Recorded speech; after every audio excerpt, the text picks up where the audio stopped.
Olá pessoal, tudo bom? Vocês acreditam em milagres? Vocês estão precisando de um milagre? Se vocês estão precisando de um milagre, assista esse vídeo. Eu quero contar para vocês o que aconteceu na vida do meu filho. Ele foi diagnosticado com uma aplasia medular. Eu e meu esposo quase morremos. Porém, a história era outra. O que aconteceu? Ele estava com uma infecção de garganta que não cessava por nada. Tomava medicamentos e nada. E fizeram exame de sangue nele e acusou que ele estava sem neutrófilo nenhum no corpo. Não tinha defesa. E o médico diagnosticou ele com aplasia. Só que na realidade não era nada disso. O médico não sabia, nem nós.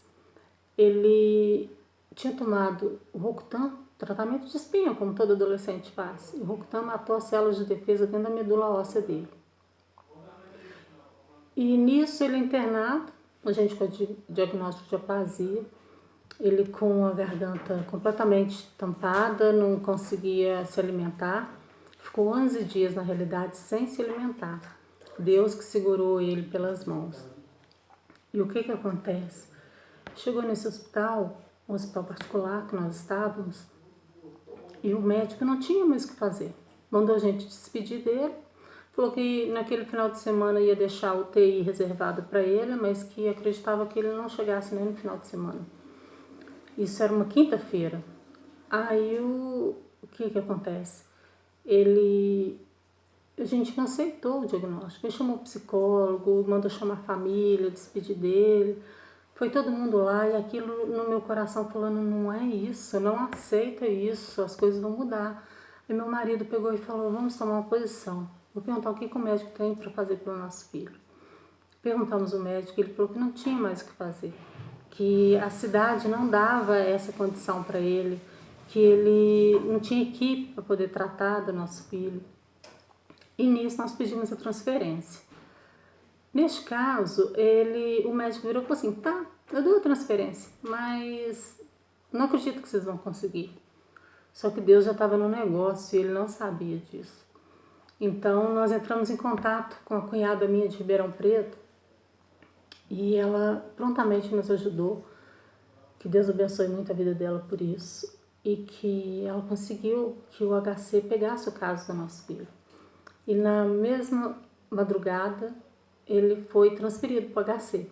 Chegando lá, é um choque de realidade. Você sai de um hospital particular e você vai para um hospital público, você acha que as coisas não vão acontecer. E muito pelo contrário. Ali tinha gente, tinha anjos de Deus trabalhando. Sabe, no hospital particular ele estava em quarto de isolamento, só conseguia chegar perto do meu filho com capote, máscara, luva, não podia tocar nele.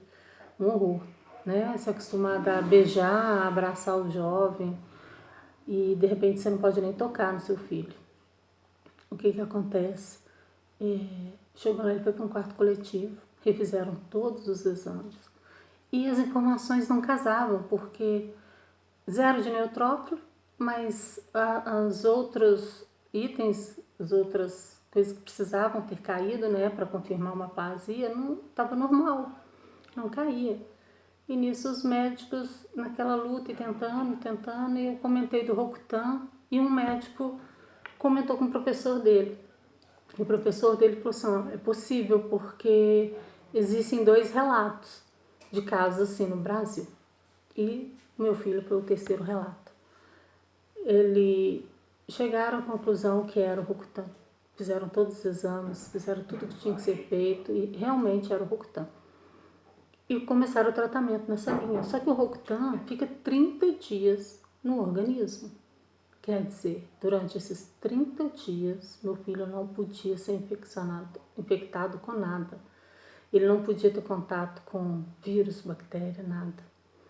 E os médicos, cada febre que ele tinha, trocava de antibiótico. Tinha dia que trocava 2 vezes o antibiótico no dia. Medicamento. E exames. Ele ficou 11 dias sem se alimentar. E quando começou a se alimentar, tudo tinha que ser esterilizado, alimento, comida, fruta, tudo esterilizado. Aquele cuidado assim maravilhoso que o pessoal do HC tem. Aquilo ali é um corredor do céu, que eu falo que os anjos estão ali trabalhando. Sabe, agradeço a equipe toda lá que nos ajudou. E ele pegou e nada dos neutrófilos subir. Então eles apostaram chama transplante de granulócitos. É um transplante somente das células de defesa do corpo. E foi feito. Eles programaram 14 sessões. E tínhamos que levantar doadores. Para você ver tanto como Deus participa das aflições da gente, que o Hemocentro de lá falou assim, olha, de cada 10 doadores, um é compatível. Eu falei, gente, eu estou fora do meu estado. E como que eu vou fazer? Saímos de Araxá e a vantagem é que a minha sogra mora na cidade vizinha, em Ribeirão. E falamos com ela, a gente precisa de doador, ajuda a gente. E ela foi na igreja, o pessoal da igreja foi nas empresas e fizeram uma campanha em favor do meu filho. E qual a surpresa? Foram chegando gente no Hemocentro fazer doação, a ponto deles pedirem para não ir mais. E sabe como você sabe que Deus está no negócio? É que de 10 que doavam, 9 eram compatíveis. Eles não acreditavam. O pessoal do Hemocentro ficou pasmo de ver. Você vê como que você começa a perceber os milagres de Deus. São milagres, a gente tem que olhar os detalhes. Às vezes a gente pensa no milagre como o grande. O maior milagre era a cura e a alta do meu filho. Mas tinha os pequenos milagres diários que a gente tinha que se apegar nele, que é o que te fortalece até o fim, né? E eu ia vendo esses milagres e cada dia agradecendo. Só começou as sessões, né? As transfusões. E o que aconteceu? No quarto dia o organismo dele reagiu. Os médicos ficaram, assim, surpresos, né? E reagiu e o médico chegou pela manhã, né? Toda manhã a gente ficava naquele desespero, esperando o resultado de sangue. E aí, neutrófilo, zerado. Chegou um belo dia o médico, foi para 100. Aquilo para mim foi a melhor notícia que ele podia ter dado. Sabe, eu ganhei o dia. Só que aí ele virou e falou assim para mim, só que 100 e 0 é a mesma coisa. Aí eu falei, não, 100 não é 0. Falei assim, 100 é o início do milagre. E virei para o médico e falei assim para ele, você acredita em milagre? Ele falou, acredito. Aí eu falei, então se prepara, porque você vai ver um grande milagre na vida do meu filho. Eu falei assim, aqui é fábrica de milagres, o hospital é fábrica de milagres, para aqueles que creem, né? Porque o médico que só tem a medicina para oferecer é limitado. O médico que tem Deus para oferecer é além da medicina.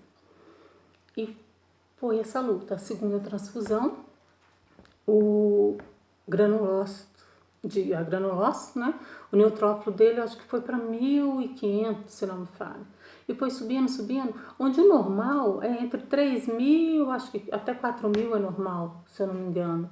O dele chegou a 35.000. Aí os médicos tiveram que suspender e aguardar para normalizar.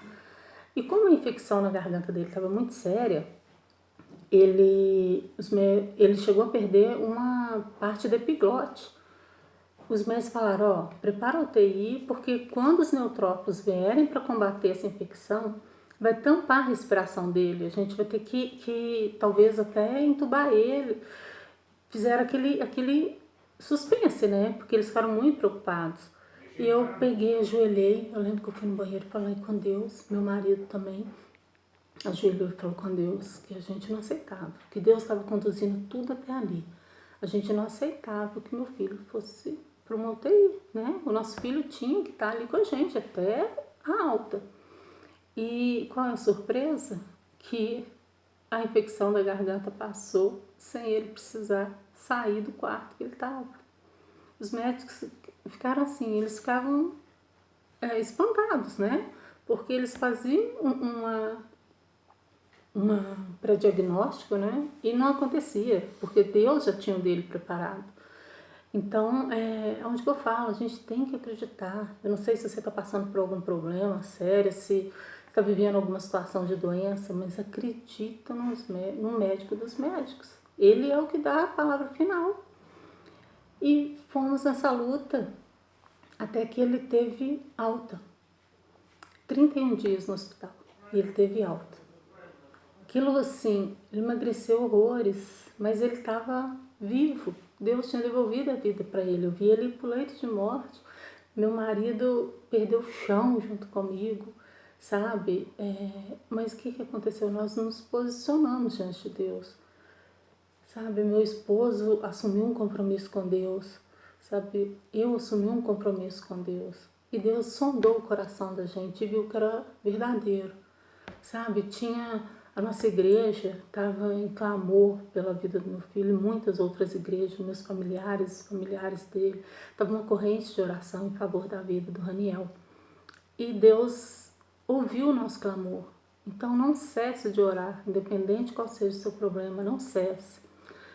E depois disso foi fazendo acompanhamento. Na primeira semana de acompanhamento, ele estava com um fungo no pulmão que ele adquiriu pela falta de imunidade, né?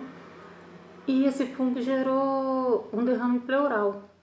E a médica queria internar ele de novo. Só que aquilo foi pior do que a primeira internação, porque a gente viveu tudo lá dentro e viu o que ele passou, né? Então a gente falou, Senhor, a gente não quer passar por isso de novo.